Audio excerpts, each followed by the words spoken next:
Hello hello guys, हामी चाहिँ आज बारी खन्डाको होइन, हामी चाहिँ बारीमा अनि खाजा बनाएर खाने भनेर चाहिँ हामीले बनाइरहेको छ होइन।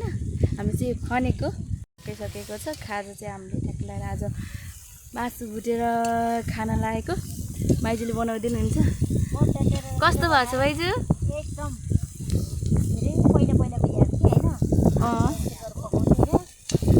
याद आउने गरेको के मेमोरी पहिला बस्दाको आगोमा बनाएको त मिठो हुन्छ नि है। कस्तो पट्टा मासु पनि अलग्गै देखिने के यो है।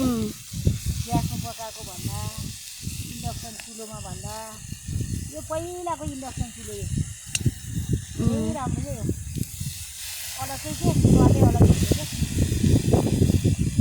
ग्यासमा बनाएको भन्दा यसमा बनाएको मिठो हुन्छ नि। गाउँघरमा आगो बनाएको मिठो हुन्छ, बाहिर वनमा गएर खाएको मिठो हुन्छ। यो कस्तो राम्रो हेर्दै एकलाएर मैदुले मासु भुट्दैछ, मासु र आन्ची र त्यसपछि भुजा खानुपर्छ। बहिनी हेरिरहेको छ है। अनि मुस्कान दाई अनि त्यसपछि मामा खनिरहनु भएको।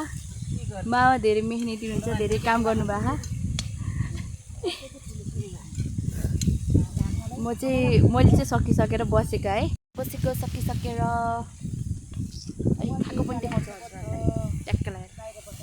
खाएको पनि देखाउने छु अहिले। फाइनली भन्नुपर्दाखेरि अहिले चाहिँ हामी बारीमा छौँ।